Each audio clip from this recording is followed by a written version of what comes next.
township, so that touches South Hogan, where one of the issues I see down the road, yeah, you can bug me if you want. One of the issues I see down the road with whatever is built is there's gonna be runoff that's gonna go into Lawfrey and into South Hogan. There's no way around that. But what I really wanna talk about is the big picture here, because I sat here, what was that, 2 years ago, I stood right here, and we were talking about, well, we haven't decided to rezone the county, right? We just gotta put these sewers in. It's for sewer drains. You guys remember me, right? I know some of you do. Well, then the next year, the highway. You're talking to a different group. Well, some of, Mr. Kraus was here, Mr. Thatcher was here, I forgot your name, you were here. So then we saw the highway proposed again, right? I'm just taking big picture. I'm not saying it's this board, but there is a plan to overdevelop Dearborn County. I think a lot of people would agree with me, and I'm not here to argue, I'm just here to connect the dots for some folks who maybe haven't yet. There's been a lot of Duke Energy trusts. I feel like there's an incentive with Duke. I feel like RMC is around here a lot and expanding on every back road. The railroad has been doing a ton off South Hogan and out into Ripley County, Pierceville. You did that when I came, you're the one that told me I was crazy for thinking you wanted to bring the Ohio money to Dearborn County.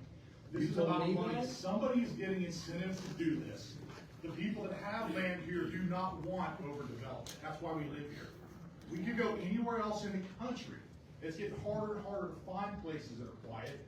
As for our last speaker, we will all lose our home if this stuff goes in. I live 3 miles from where this is proposed. I can hear 50. I listened to all that construction. I knew what was going on when you dropped the speed limit to 45 and put roundabouts in that looked like they belonged in Westchester, Ohio. We aren't done. You saw what we did when we opposed the highway. If this continues to go down the pipelines, we will do it again. It absolutely does. It is to put the, mark my words, in 5 years that highway's coming back if this gets pushed through, because then there's gonna be incentive to run the highway, and it isn't just gonna be to run it to 74 anymore. This is a big part of the Smart Cities Initiative. They wanna control everything. They're gonna talk about putting in AI data centers. Amazon's gonna move in. I've been hearing about a Walmart for how long now? It's on record.